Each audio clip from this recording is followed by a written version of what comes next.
Assalamualaikum warahmatullahi wabarakatuh, Bapak Ibu semua. Waalaikumsalam warahmatullahi wabarakatuh. Nah, pada hari ini kita akan menyaksikan yaitu desiminasi budaya positif dari Bu Prita Ardina SPD, CGP Angkatan 11 Kota Surabaya. Nah, sebelum itu mari kita saksikan dulu sambutan dari Bapak Muksan selaku Wakakurikulum. Kepada Bapak Muksan, Ahmad Muksan SPD dipersilakan. Ya, terima kasih. Assalamualaikum warahmatullahi wabarakatuh. Waalaikumsalam warahmatullahi wabarakatuh. Ya, saya hormati Bapak Ibu guru yang berbahagia, khusus Bu Prita Ardina SPD. Terima kasih Bapak Ibu panjenengan hari ini diundang Bu Prita dalam acara desiminasi budaya positif di sekolah. Insya Allah panjenengan nanti sudah punya gambaran secara jelas, panjenengan sudah melakukan, hanya saja mungkin teorinya hal-hal yang lebih penting nanti akan disampaikan oleh Bu Prita untuk kita semua. Karena apa? Karena budaya positif ini sangat penting sekali bagi kemajuan sekolah kita nantinya. Ini sebetulnya yang jenengan lakukan hari ini juga termasuk ke dalam kegiatan budaya positif, ya, ini saling membantu, saling menolong dan lain sebagainya. Jadi kepada Bu Prita nanti saya mohon teman-temannya dijelaskan sejelas mungkin. Kalau ada yang perlu dijelaskan lebih jelas, mungkin Bapak Ibu guru ada yang bertanya dan lain sebagainya, mohon dijawab dengan penuh tanggung jawab dan rasa bahagia. Saya doakan semoga Bu Prita hari ini bisa menyelesaikan tugasnya dengan baik, cepat lulus TGP-nya, bisa menjadi guru penggerak di sekolah, menjadi aktor penting dalam kemajuan di sekolah kita, khususnya kemajuan untuk anak-anak kita, mengantarkan anak-anak kita menjadi siswa-siswi yang insya Allah berakhlak baik, berakhlak karimah, kurang begitu. Ya, tidak banyak lebar, biar ini nanti dilanjutkan oleh Bu Prita. Selamat menikmati apa yang sudah disiapkan Bu Prita, sehingga bisa menambah kompetensi kita semua. Saya juga mohon maaf apabila ada kekurangan dalam menyampaikan sambutan kali ini. Sekian. Assalamualaikum warahmatullahi wabarakatuh. Waalaikumsalam warahmatullahi wabarakatuh. Terima kasih kepada Bapak Muksan, Ahmad Muksan SPD atas waktunya. Nah, sudah bisa dimulai Bapak Ibu? Ya. Semuanya.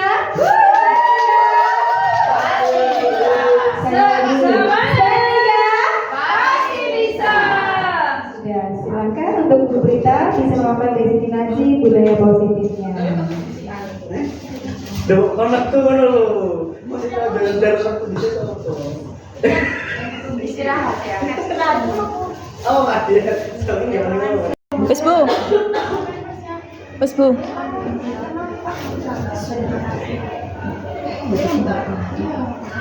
Bu, kesalahan apa ya sama ini? Kan sudah silakan Bang. Silakan. Oke, wes.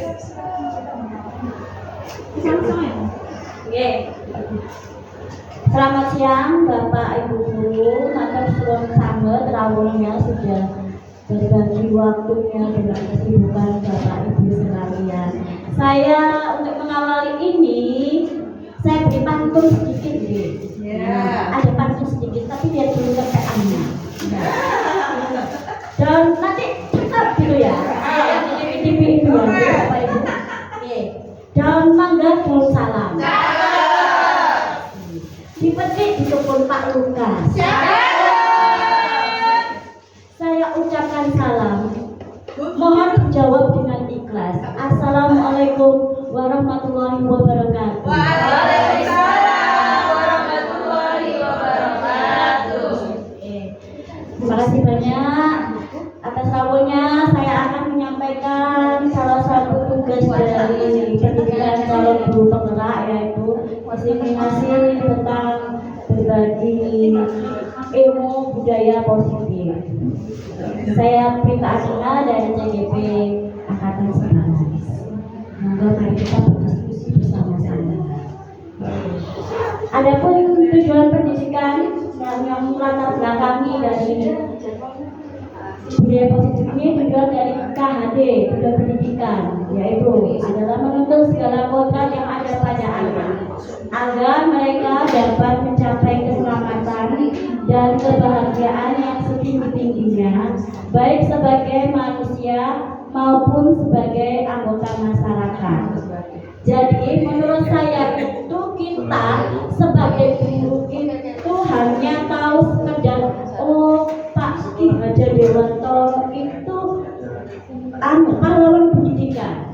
Padahal banyak sekali filosofi beliau yang dari zaman dulu kala, saya mengira itu beliau itu sudah termasuk kategori jenius, sudah paham betul bahwa kita harus mendidik anak itu secara menuntun, bukan menyuruh, disesuaikan dengan kodratnya, kodrat alam dan kodrat zamannya. Jadi kita kalau menuntun anak, siswa didik kita, peserta didik kita juga harus disesuaikan dengan kodrat zamannya yang sekarang. Kemudian ada budaya positif. Apa sih budaya positif itu? Mungkin ada yang sudah pernah dengar. Bu Novi. Apa budaya positif itu, Bu Novi? Monggo, mungkin pendapatnya. Kalau dari kata itu kan ada budaya dan positif. Budaya itu kalau yang saya tahu adalah sebuah kebiasaan atau kebiasaan yang budaya itu kan tidak mungkin cuma sehari, 2 hari atau sebulan 2 bulan. Berarti ini mungkin adalah merupakan kebiasaan yang sudah kebiasaan adat istiadat aturan yang sudah berlaku turun-temurun. Sedangkan positif kita tahu positif itu ada sesuatu yang baik. Jadi budaya positif mungkin bisa diartikan dengan kebiasaan yang baik seperti itu. Tepuk tangan dong Bu. Jempol, iki lah jempol. Oh, iki lah jempolku. Matur nuwun, mana jempolmu? Iki lo kali. Makasih Mbak, ngono wisan. Mungkin ada pendapat Bapak Ibu yang lainnya, Bu Sela, mungkin budaya positif, nopo? Nggih, monggo. Menurut saya budaya positif itu apa yang sudah menjadi kebiasaan di satuan pendidikan dan itu menjadi budaya yang selalu ditaati oleh seluruh warga sekolah dan itu budaya yang membangun, yang mengarahkan lebih baik. Namanya positif pasti mengarah yang lebih baik, nggih. Mohon sangat pendapatnya. Ya, kita next. Kasih jempol Bu. Maju gak kelihatan besar. Terima kasih, mana jempolmu?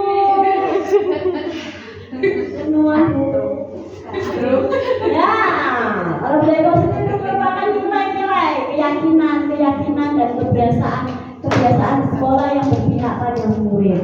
Jadi keyakinan atau nilai-nilai itu yang berbudaya yang sudah sejak lama, bukan hanya dari instan ya. Dia sudah dari lama sekali bahwa meyakini hal itu dan melakukannya kebiasaan menjadi kebiasaan. Ya, next. Konsep inti budaya positif yaitu pertama perubahan paradigma baru belajar.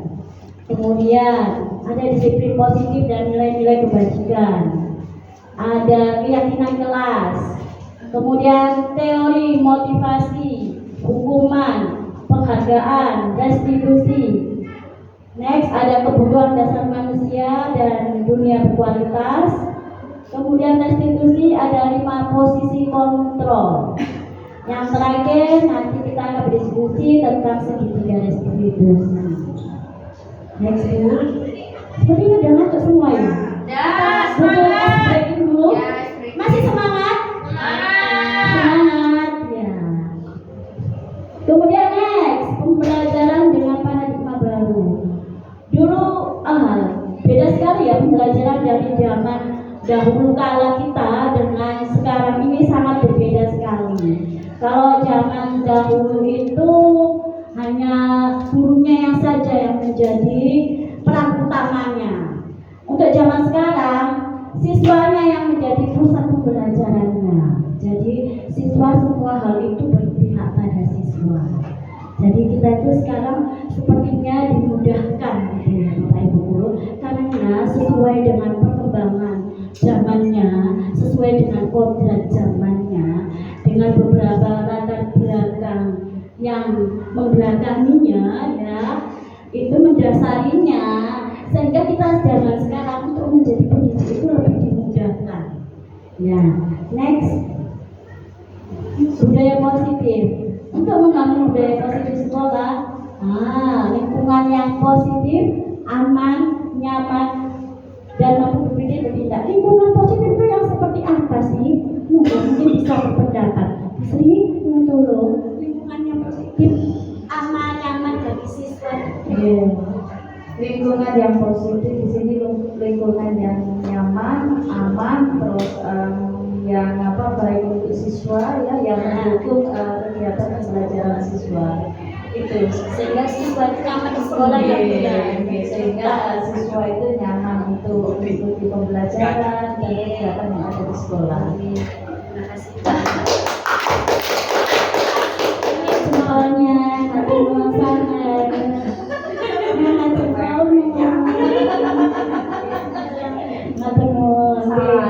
Next ya Bu. Nah, menciptakan disiplin positif sama budaya positif ini bedanya nopo nih? Ojo sama seperti anak-anak. Beda tulisan Bu. Nah, itu gayanya anak-anak. Oh, gaya Bapak Ibu Guru pripun? Budaya positif sama disiplin positif. Pripun Bapak?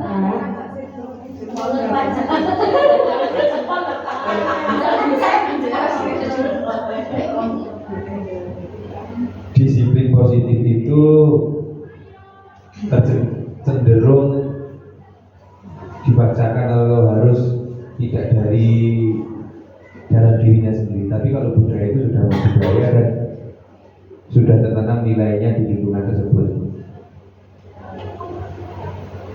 Sehingga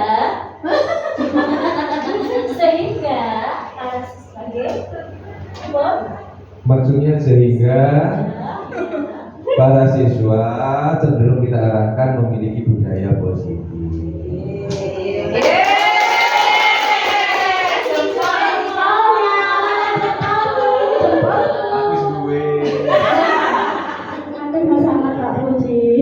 Ya ada yang mungkin pendapat lain, mungkin benar.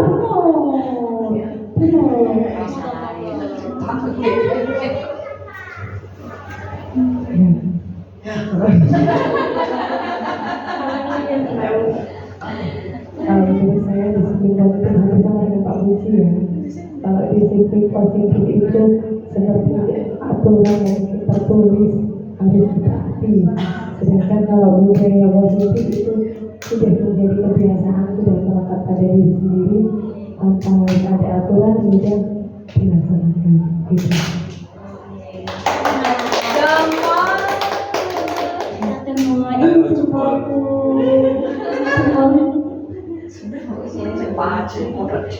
Tidak apa-apa ya Bapak Ibu, ya semangat ini karena harinya sudah menjelang detik-detik, biar semangat kita kasih jempol-jempol dulu lanjut. Nah, disiplin positif merupakan suatu hasil pendidikan kebiasaan. Pendapat Bapak Ibu tadi, atau tradisi di mana seseorang dapat menyesuaikan dirinya dengan keadaannya. Bagaimana siswa itu?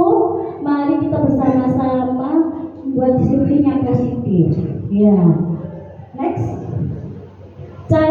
Disiplin positif, cara penerapannya, disiplin yang mengajarkan anak bertanggung jawab, menumbuhkan kesadaran diri berdasarkan nilai-nilai kebajikan. Adapun disiplin positif lebih ke arah disiplin diri yang dapat mengontrol diri sendiri untuk melakukan segala tindakan. Jadi kayak dia mengontrol disiplin positif itu.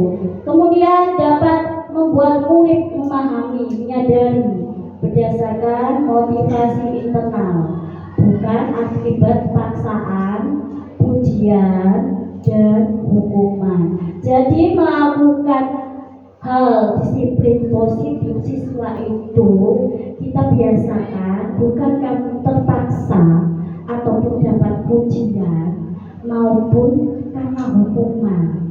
Mereka kecenderungannya kan kebiasaan kita mungkin sekarang hukuman ya dari dulu-dulu ya, zaman dulu-dulu ya. Mungkin untuk yang mengikuti kodrat zaman kita akan berubah style kita. Ini Bapak Ibu guru, style kita menjadi mengikuti perkembangan zamannya. Next. Disiplin positif. Salah satu bentuknya budaya positif yang ada di sekolah itu apa ya? Disiplin positif apa ya? Salah satu bentuknya mungkin Bulina. Salah satu bentuk budaya positif disiplin sekolah. Salah satu bentuk budaya positif dari disiplin positif gitu. Contohnya kita melakukan pembiasaan sholat, kemudian ada pembiasaan 5S. 5S apa Bu? 5S: senyum, sabar, salim, sopan, santun. Kemudian ada pembiasaan literasi, kebiasaan saling menghargai, bergotong royong, menjaga kebersihan, dan lain-lainnya. Terima kasih. Sip 5 ya, dapat jempol. Saya matur nuwun. Ya, Bu Rina contohnya sudah melengkapi banget ya. Sudah sepertinya menerapkan ya Bu Rina di sekolahnya ya. Next. Nah, sebelumnya ya, positif itu juga kita buat kesepakatan dulu ya. Kita buat peraturan disiplin sekolah itu akan lebih mudah terlaksana jika kita buat kesepakatan dulu pada siswa kita. Ya, jadinya supaya terlaksana dengan baik dan siswa itu menjalaninya dengan nyaman, seperti kata Bu Sri tadi, nyaman di sekolah. Jadi buat kita kesepakatan ya, supaya hal-hal yang positif, hal-hal budaya positif itu dapat berjalan dengan baik tanpa kita sedikit hambatan. Bukan berarti banyak hambatan, sedikit hambatan. Nah, next kita akan berdiskusi tentang nilai-nilai kebajikan. Nah, ini nilai-nilai kebajikan, nilai yang disepakati bersama, lepas dari suku bangsa, agama, bahasa maupun latar belakangnya apapun itu. Nilai-nilai kebajikan itu kita sepakati demi kenyamanan siswa bersama dan seluruh warga sekolah. Adapun nilai kebajikan yang ada di SMP Negeri 53 ini disesuaikan lagi dengan profil pelajar Pancasila. Mungkin profil pelajar Pancasila sudah pada hafal di luar kepala, Bapak Ibu. Lagunya sudah tahu, Bu Nita? Lagu profil pelajar Pancasila. Kita tiba, Bu Nita. Bapak Ibu biar semangat ikuti lagi, lagu profil pelajar Pancasila. Mau Bu Nita? Ini Bismillahirrahmanirrahim. Sambil tepuk-tepuk ya Bapak Ibu ya.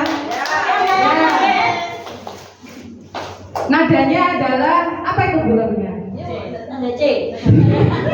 Saya ingin menjadi itu apa lagunya? Saya cinta Masya keliling pakai diganti ya, sudah tahu kan ya? Belum. Saya ingin menjadi pelajar Pancasila, beriman dan bertakwa pada Tuhan yang Esa. 2, berkebinekaan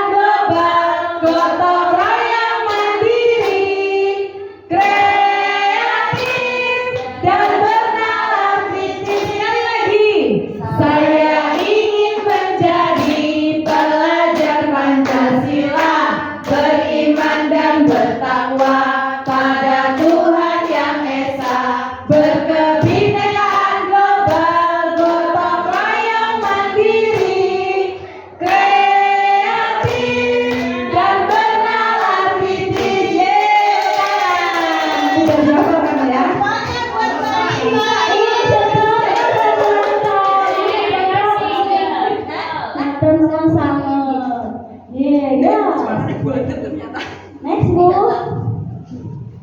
Nah, motivasi perilaku manusia.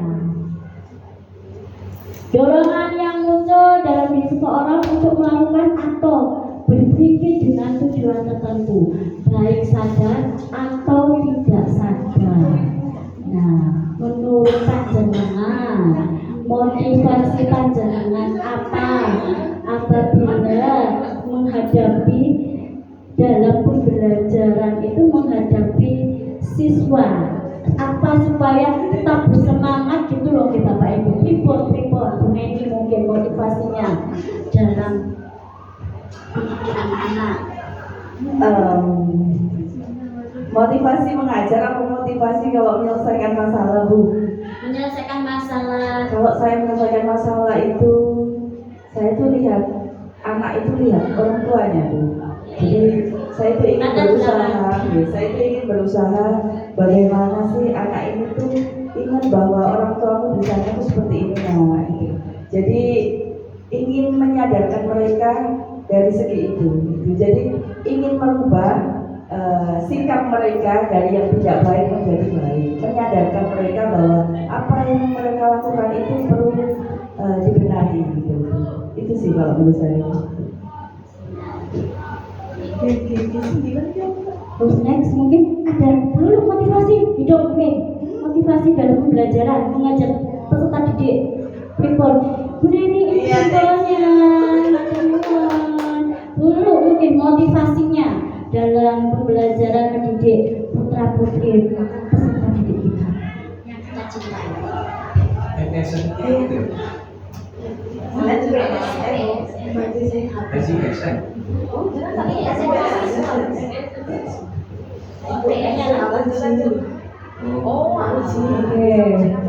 Motivasi yang muncul untuk dalam melakukan pendidikan kepesertaan didik adalah motivasi untuk berbagi ilmu.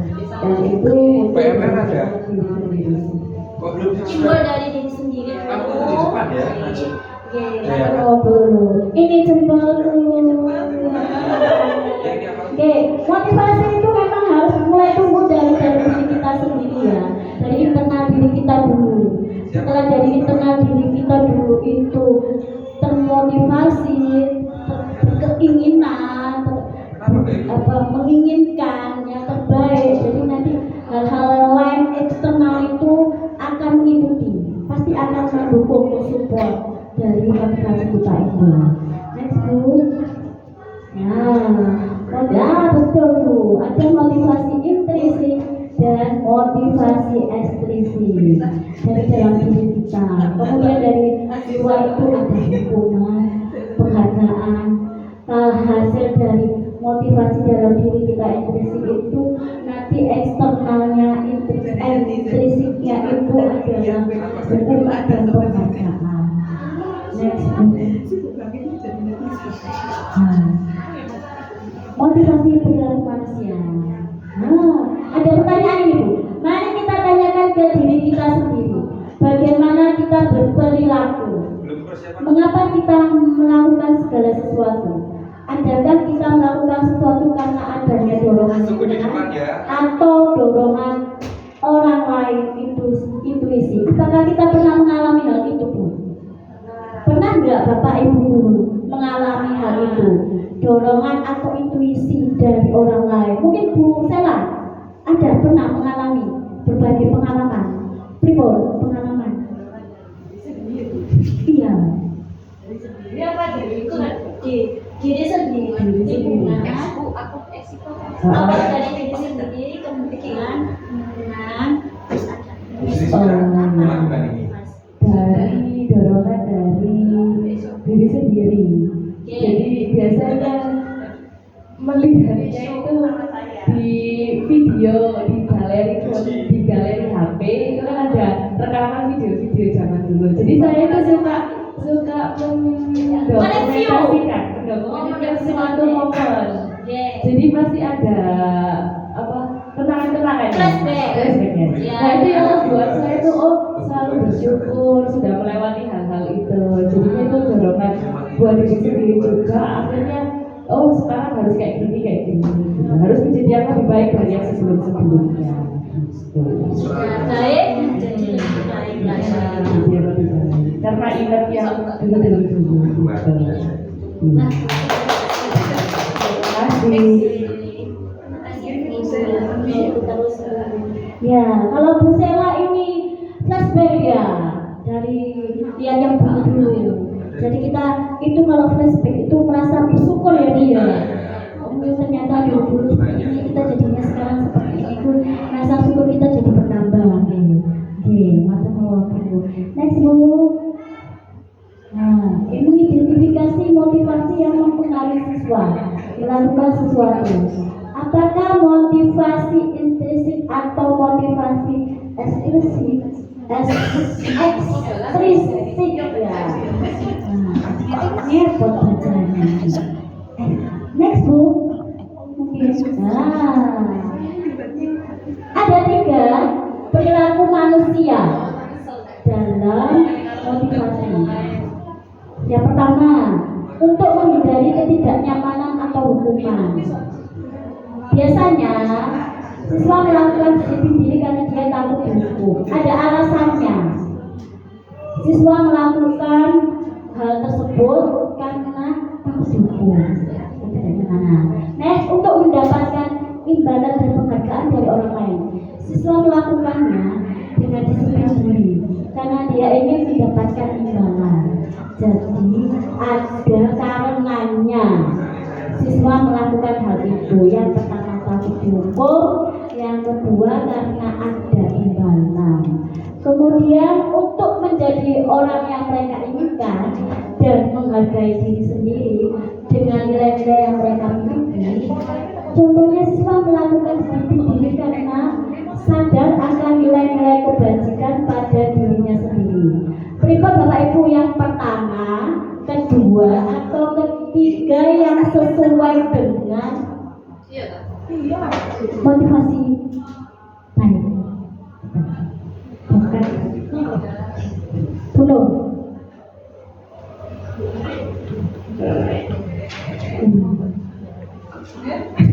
Menurut saya yang Ketiga, itu tentunya dari diri sendiri ada kesadaran sehingga bisa anak-anak itu atau siswa itu bisa sadar melakukan hal dengan kesadaran tidak ada dalam dirinya atau karena imbalan jadi lebih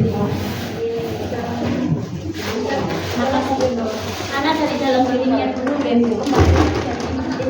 intriksinya internalnya dari dalam dulu karena kesadaran anak sendiri bahwa nilai kebajikan itu ada pada dirinya. Jadi kadang anak itu lupa bahwa dasarnya dia itu anak yang baik karena setiap anak itu punya potensi, punya dasar yang baik ya. Jadi kadang anak itu lupa terbawa lingkungan, teman, pergaulan, ataupun melihat mendengarkan informasi yang kurang sesuai dengan dirinya sendiri. Next Bu. Nah, terus kita akan diskusi keyakinan kelas deh. Bapak Ibu guru yang wali kelas atau yang pengajar mapel, pasti di awal langkah awal itu kita membuat keyakinan kelas. Nah, keyakinan kelas ini modal dasar kita sebelum mengajar sebenarnya. Itu merupakan modal dasar sebelum mengajar. Keyakinan kita harus yakin dulu. Bagaimana ini tentang kelas yang akan kita ajar. Next nilai-nilai keyakinan kelas, nilai-nilai kebajikan atau prinsip yang disepakati bersama-sama. Jadi keyakinan kelas itu akan berjalan dengan sesuai yang sama-sama kita mau. Anak nyaman, kita nyaman, dan kelas menjadi menyenangkan jika kita buat kesepakatan dulu, kesepakatan kelas dahulu. Apa yang mereka mau dan apa yang siswa mau dan apa yang guru inginkan itu mencapai satu tujuan yang sama. Jadi sama-sama nyaman, sama-sama menyenangkan, sama-sama seperti kalau kita belajar di kelas itu kita melindungi anak-anak kita, peserta didik kita, dan peserta didik kita juga melindungi bapak ibu gurunya. Jadi nyaman gitu nggih Bapak Budi. Nggih. Ngoten nggih. Melindungi putra putrinya di kelas. Pripun? Melindungi Bapak Budi. Nggih. Menyayangi mereka sepenuh hati. Nggih. Next Bu, keyakinan kelas. Keyakinan kelas juga memotivasi seseorang dari dalam atau memotivasi secara intrinsik. Sekali lagi tadi ya, kalau kita buat kesepakatan atau keyakinan harus dari keyakinan diri kita dari dalam diri. Pembuatan keyakinan baik dengan melibatkan semua warga kelas melalui bisa dari curhat-curhatan dulu, curcol, kita jadi teman dulu, curhat teman-teman peserta didik kita jadikan teman dulu, apa maunya, apa sering-sering. Sudah gak zamannya lagi ya Bapak Ibu guru, posisi kita galak segala macam, kita asikin aja kata anak-anak itu, asikin bu gitu. Next Bu. Mengapa keyakinan kelas? Mengapa tidak peraturan kelas? Kenapa kita buat keyakinan kelas? Kenapa tidak peraturan kelas? Mungkin semangat. Kita mau berbeda. Kalau menurut saya, kenapa kok lebih keyakinan kelas yang harus dilakukan bukan peraturan kelas? Karena kalau keyakinan kelas, ketika kita di awal tadi sudah membuat keyakinan kelas dan nilai-nilai yang sudah diyakini oleh setiap siswa yang sudah disepakati tadi, maka itu akan melekat pada diri siswa sehingga siswa dapat mengimplementasikan pada kehidupan sehari-harinya. Jadi lebih muncul motivasi dari dirinya sendiri. Namun ketika kalau kita melakukan peraturan kelas itu adalah nilai-nilai yang dibuat atau dibentuk oleh gurunya, bukan bersama siswa, sehingga nilai-nilai itu tidak melekat pada diri siswa. Mereka melakukan itu, mengimplementasikan itu secara terpaksa, seperti itu.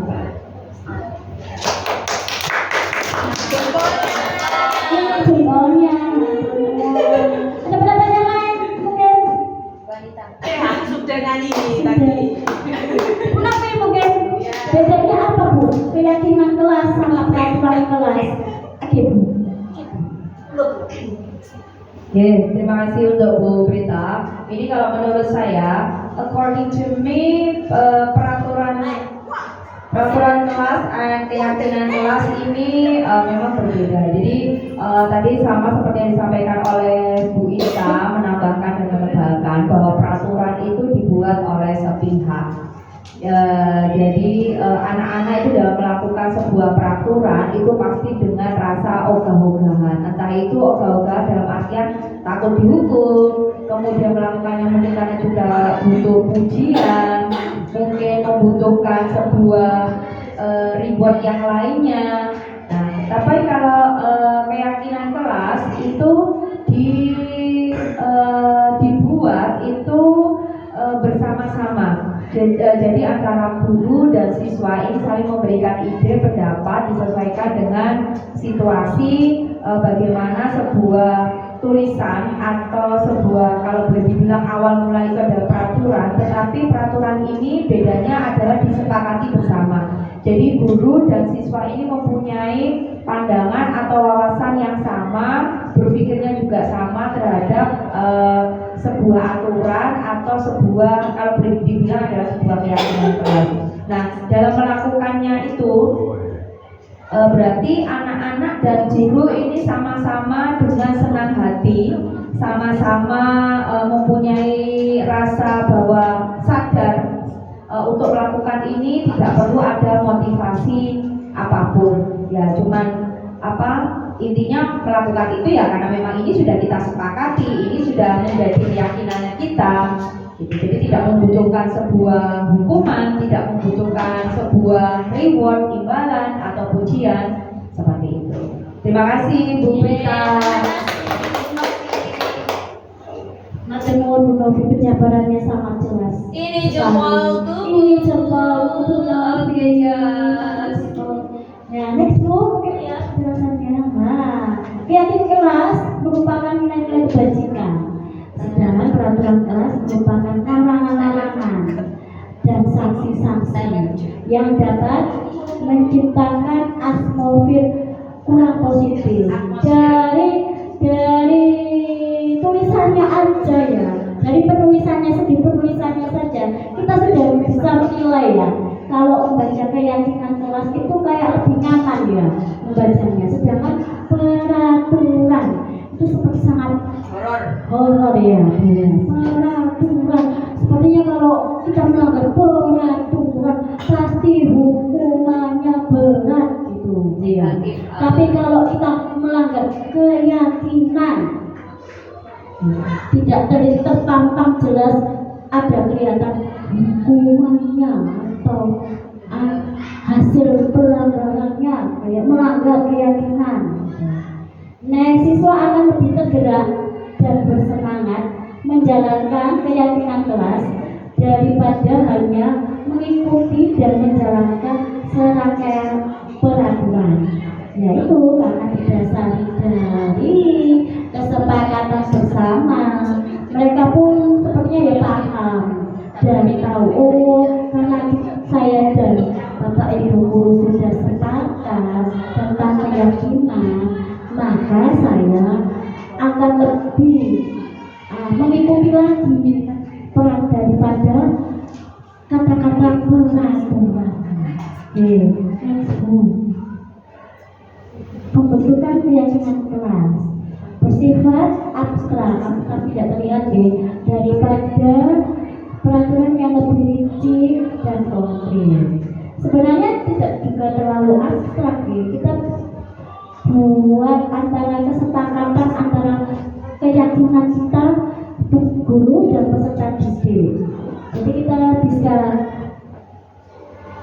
abstrak juga ya, bisa abstrak juga. Keyakinan kelas berupa pernyataan-pernyataan universal yang dibuat dalam bentuk kalimat positif. Benar sekali, dari kata-katanya itu sudah mengandung kata-kata yang positif ya, tidak horor katanya tadi. Keyakinan kelas tidak dibuat dalam jumlah banyak sehingga mudah diingat dan dipahami oleh semua warga kelas. Benar. Keyakinan kelas merupakan sesuatu yang dapat diterapkan di lingkungan kelas tersebut. Jadi keyakinan kelas ini merupakan lingkup kecil ya tentang kesepakatan kita di kelas dalam meyakini sebuah kegiatan, sebuah pembelajaran. Pembuatan keyakinan kelas melibatkan semua warga kelas melalui kegiatan curhat pendapat. Next, yang terakhir keyakinan kelas ditinjau kembali dari waktu.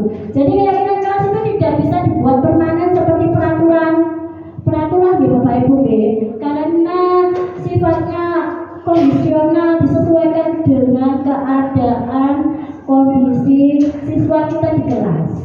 Karena dan meskipun waktunya sama pada tahun yang itu, tetapi jika kelasnya berbeda-beda, itu maka keyakinan kelas setiap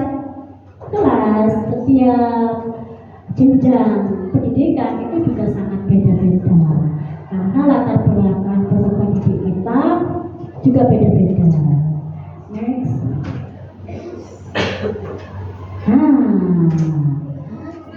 Ada satu berkelahi secara verbal. Ya, ada contohnya berkelahi menyakiti baik secara verbal maupun non verbal. Kalimat positifnya itu ya saling menghormati dan menghargai. Nah, adakah Kalimat yang positif yang dulu apa Bu? Misalnya apa Bu? Kalau sekarang kan dilarang berkelahi gitu ya. Tidak boleh berantem, tidak boleh berkelahi. Tapi sekarang kita untuk kalimat positifnya itu kita harus kata-kata ayo saling menghormati nak, ayo saling menghargai nak. Jadi kalau bisa mulai sekarang kita merubah kata-kata, jangan, tidak boleh, tidak.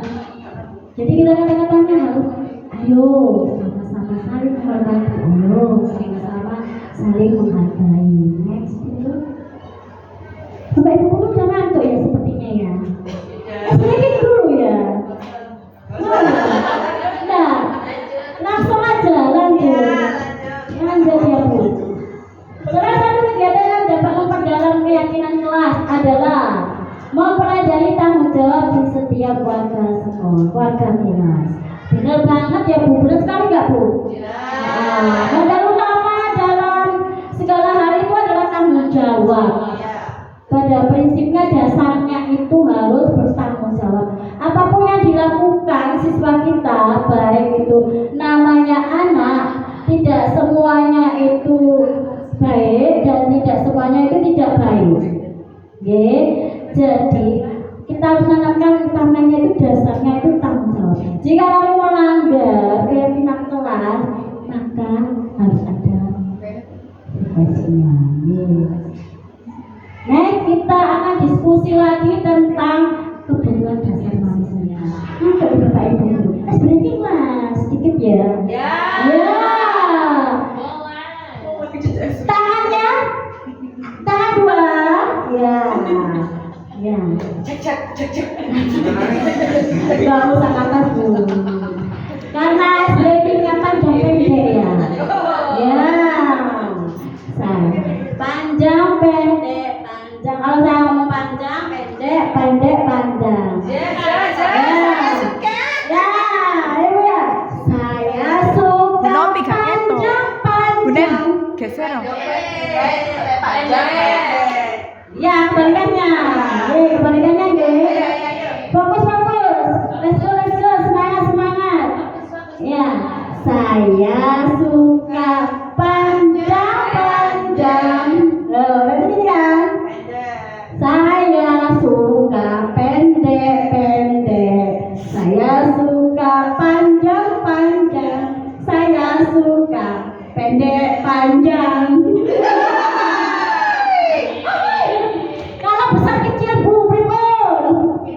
Apa ya besar? Ya, saya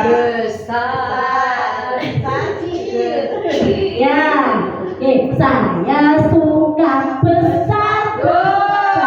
Saya suka kecil.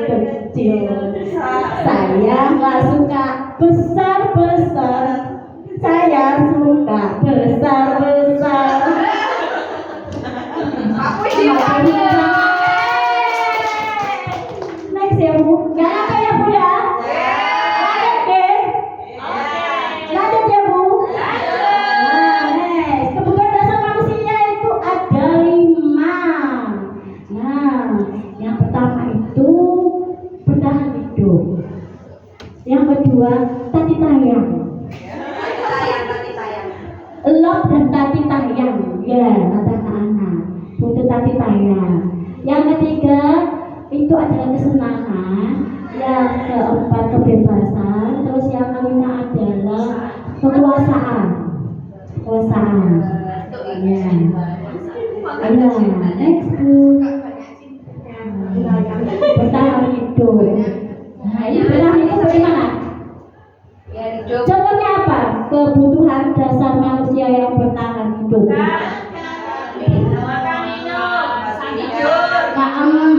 Makan, minum. Kebutuhan dasar manusia.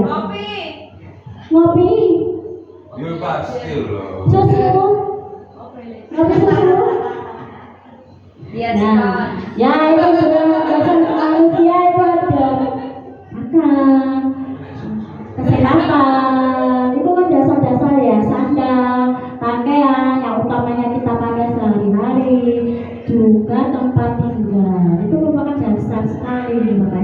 Kalau peserta didik kita kadang-kala itu kebutuhan dasarnya itu kurang terpenuhi, jika di sekolah itu jadi seperti kita mengamati ya, kita ketahuan gitu anak-anak itu kebutuhan dasarnya ininya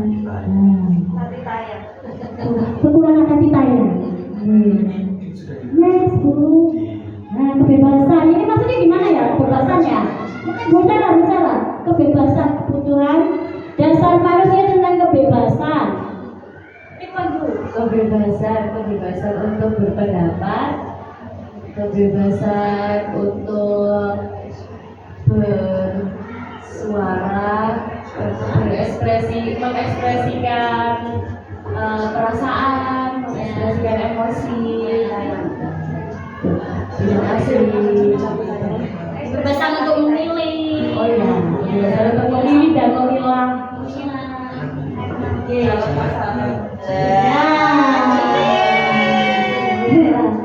Kebebasan ini untuk apa ya? Untuk berpendapat, mengeluarkan pendapat, untuk mengeluarkan berekspresi. Kita tuh kebutuhan dasarnya manusia seperti kebebasan untuk memilih, dipilih, dan lain sebagainya. Next. Nah, cinta dan tati tayang. Kenapa ya? Sekarang itu dijadikan cinta dan tati tayang itu kebutuhan dasar. Apa ya? Bisa mungkin. Ini bisa menjelaskan cinta dan tati tayang, bukan anak-anak tati tayang, berhimpun. Iya. Kita kan manusia pada hakikatnya kan makhluk sosial ya, tidak bisa sendiri, tidak lepas dari tadi yang bahasa gaulnya Tati tayang. Cinta dan tati tayang. ya tentunya kita sangat membutuhkan cinta dan kasih sayang dari sesama kita, karena ya itu pada dasarnya kita makhluk sosial tidak bisa hidup sendiri, bahkan untuk sedikit kecil pun ya ngapunten barangkali sedikit itu ya kita kata ada seseorang yang berpulang ke lama tua aja tidak bisa berangkat sendiri, membutuhkan orang lain gitu, seperti itu. Jadi ya itu kan. Kenapa sih ngomong? Kasih jawab. Semangat ya. Semuanya. Jempol saya habis ya itu memang kita makhluk sosial ya Bu ya. Dasarnya kita itu tidak bisa hidup sendiri. Semandiri-mandirinya kita, sehebat-hebatnya kita, sekuat-kuatnya kita, setegar-tegarnya kita pasti butuh cinta dan kasih sayang. Apa ya? Vitamin ya. Vitamin dari jiwa kita nih, disayangi, dicintai, dilindungi, diperhatikan. Iya, jadi berarti. Iya, jadi kita sangat sekali. Zaman sekarang kan zamannya sudah individual, sendiri-sendiri. Kehidupannya sendiri, urusanku itu. Tapi kalau kita memiliki dasar yang bagus, dasar kebutuhan hidup manusia yang bagus, pintar dan tadi tayang ini, maka jiwa kita akan tenang gitu Bu. Tenang, happy menjalani hidup itu. Next Bu, mungkin Bu. Karena sudah terpenuhinya cinta dan tadi tayang, maka hasilnya kita akan jadi menyenangkan kehidupan kita. Pertama nanti kita lihat ke anak didik kita. Mereka sudah terpenuhi semuanya enggak? Nanti kebutuhan dasarnya sudah terpenuhi enggak?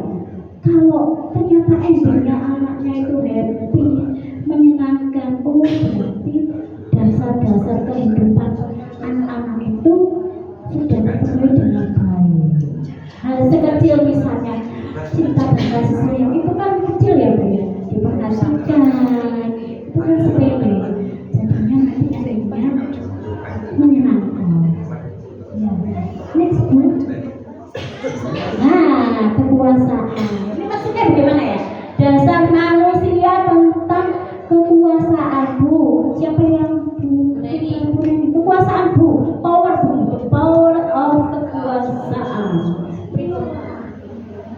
biasanya seseorang itu kalau sudah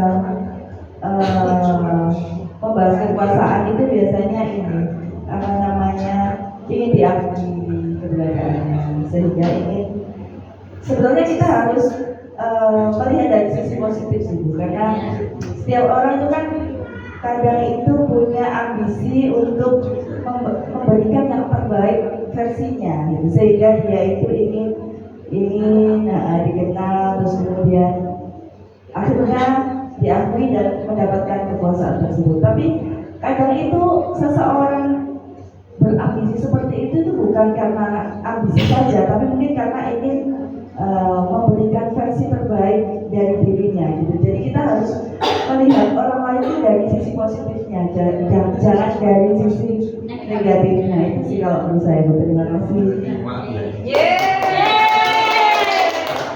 Pak Puji mungkin menambahkan tentang kekuasaan. Apa itu kok dasar manusia kenapa harus ada kekuasaan ya? Kenapa ini Pak? Itu. Ini bahas apa? Dasar kebutuhan manusia itu ada kekuasaan. Dan kenapa kekuasaan itu masuk ke dalam kategori dasar kebutuhan hidup manusia? Menurut Pak Puji itu.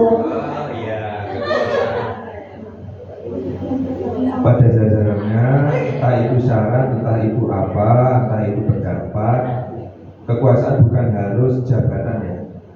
Kekuasaan itu mungkin pendapatnya diterima, mungkin pendapatnya didengarkan, mungkin tindakannya diikuti. Gitu. Bukan dari ini menurut saya, ya saya sendiri kurang paham banget ya, tapi ya disitulah.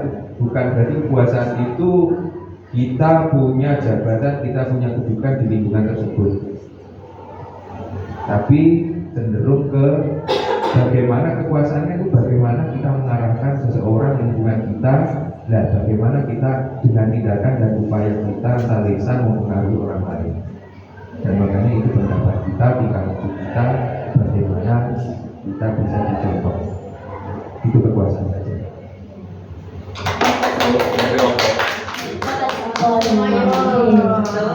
Betul sekali Pak Puji. Dasarnya memang kekuasaannya. Kekuasaan itu kata orang pendapat itu ada yang berpendapat terlalu negatif ya.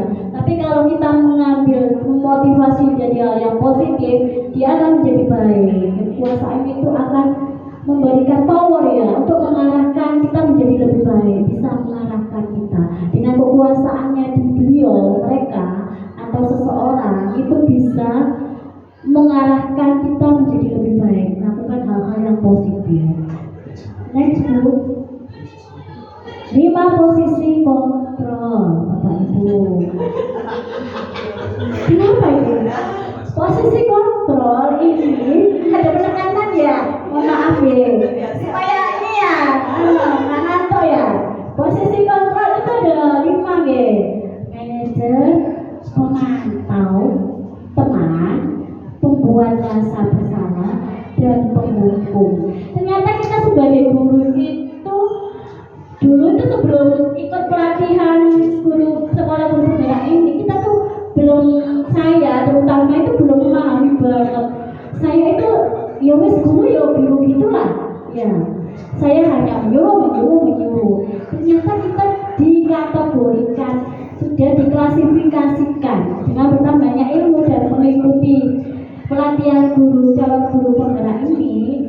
Nah, kita jadi tahu, oh guru itu jadi manajer, oh guru itu bisa jadi pemantau atau teman atau pembuat rasa bersalah. Yang kita lakukan itu ternyata ada kategorinya, klasifikasinya. Karena dahulu kan kita hanya oh ya sudah gitu. Oh ketika yang apa yang kita lakukan tindakan, apa yang kita ucapkan itu ternyata masuk ke dalam klasifikasi posisi kontrol pada guru. Next Bu. Ada satu kasus nih, monggo. Bu Linda menyampaikan, Ibu kecewa sekali dengan kamu. Seharusnya kamu juga pikirkan sebelum lupa. Bagaimana ya kalau orang tua tahu? Beliau pasti ingin kamu belajar, tekun kan?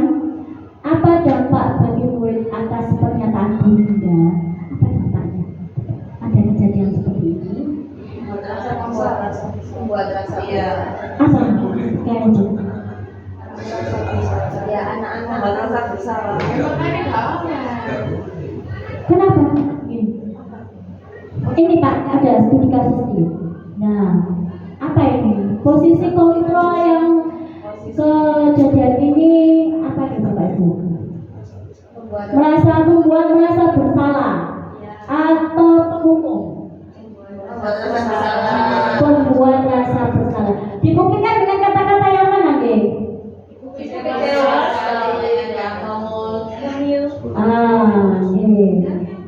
Ibu kecewa sekali. Sudah dasarnya mengatakan seperti itu ya. Ibu kecewa sekali dengan kamu. Nah, next Bu mungkin. Nah, benar. Tenang lagi. Terima kasih banyak. Semakin kesini semakin memahami. Semakin kesini bukan semakin ke sana, tapi semakin kesini semakin memahami dan apa ya? Menambah ilmu bersama-sama. Next Bu, mungkin ada Romi adalah anak yang selalu tertidur di kelas saat pelajaran.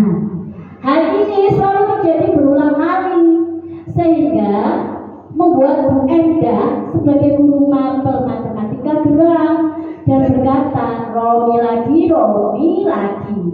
Sudah berapa kali kamu seperti ini? Kerjakan soal di papan. Silakan ditulis full 1 lembar buku. Nah, ini posisi apa ini? Pada posisi kontrol. Posisinya Pak Puji. Posisinya prima Pak. Posisi apa ini Pak? Kan sama-sama guru matematika. Romi lagi. Kalau dari sudut pandang matematika satu soal bisa 1 lembar. Ya, ini satu soal 1 lembar buku. Berarti Pak Puji 1 papan gitu. Tibur. Apa posisinya apa ini? Penghukum. Dari kata-kata yang mana kok dia penghukum? Silakan ditulis full 1 lembar buku. Kerjakan soal papan silakan ditulis full 1 lembar buku. 1 lembar. Melintahkan ya dia kerjakan soal full 1 lembar buku. Benar atau tidak ya? 1 lembar. Mau berapa lembar Pak? 1 papan. Penghukum. Iya. Yakin? Iya, itu buku.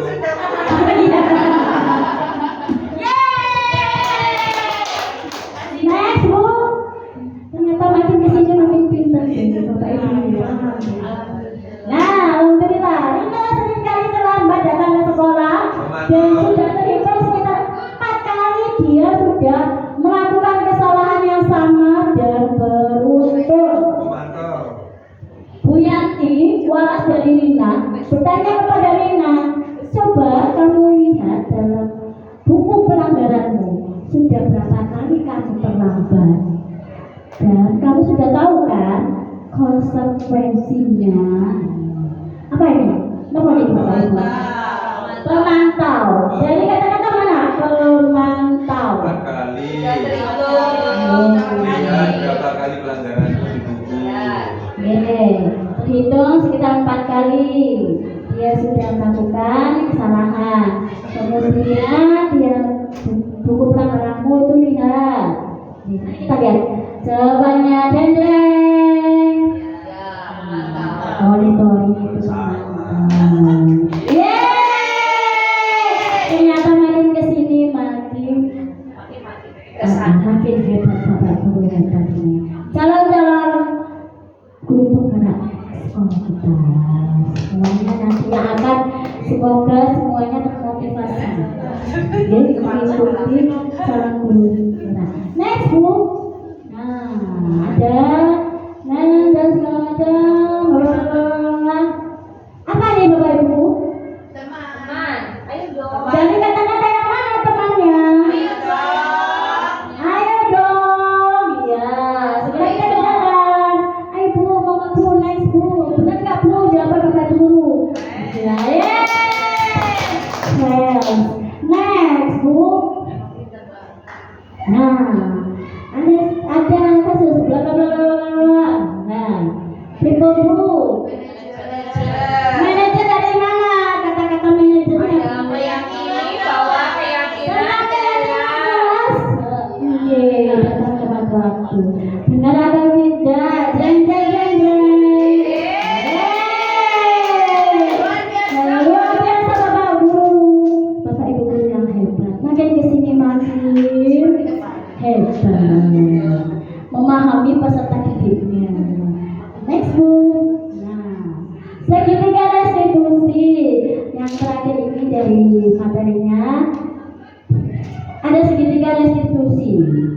Segitiga restitusi itu terdiri dari menstabilkan identitas, ada validasi tindakan yang salah, menyatakan keyakinan. Yang pertama menstabilkan identitas, yang kedua menyatakan keyakinan, kemudian yang terakhir validasi tindakan yang salah. Aku tentunya punya alasan.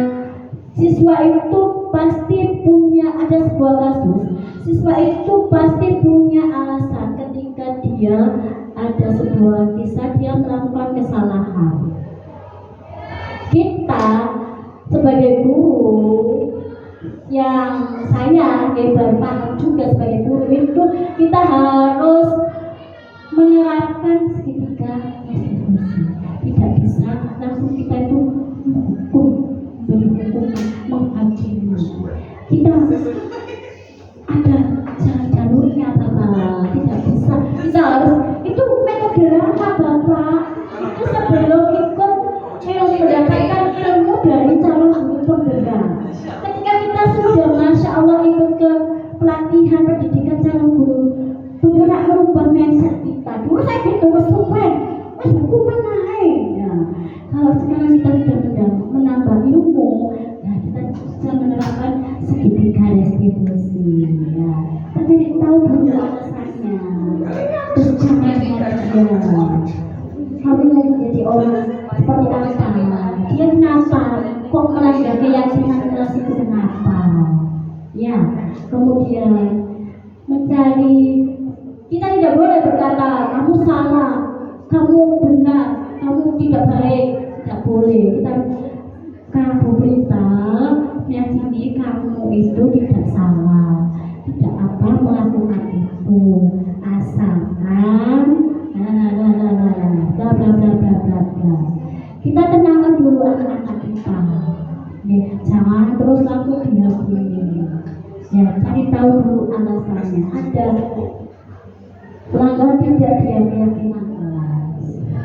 Anak itu sudah tahu Bapak Ibu kalau dia itu salah, sudah tahu, sudah mengerti. Tapi bagaimana cara kita untuk memunculkan bagaimana ada suatu cara untuk memunculkan dia itu untuk berkata curhat gitu loh, berkata oh ya saya salah Bu. Nanti dia setelah ketika menyadari kesalahannya dia akan minta maaf sendiri. Seperti yang Bapak Ibu guru saya caranya, bagaimana caranya? Memakai segitiga restitusi. Next Bu. Nah, ini mungkin bisa dilihat ya ada sedikit cuplikan video. mana? Sebenarnya tidak tahu ya mana yang murid, mana yang gurunya gitu. Iya, karena gurunya imut-imut, saya menginfokan saja yang gurunya yang memakai dasdo, yang muridnya yang tidak pakai dasdo. Sepertinya kebalik ya Bapak Ibu ya. Tapi sudah benar kan itu menjadi role model berpakaian harus Karena memperingati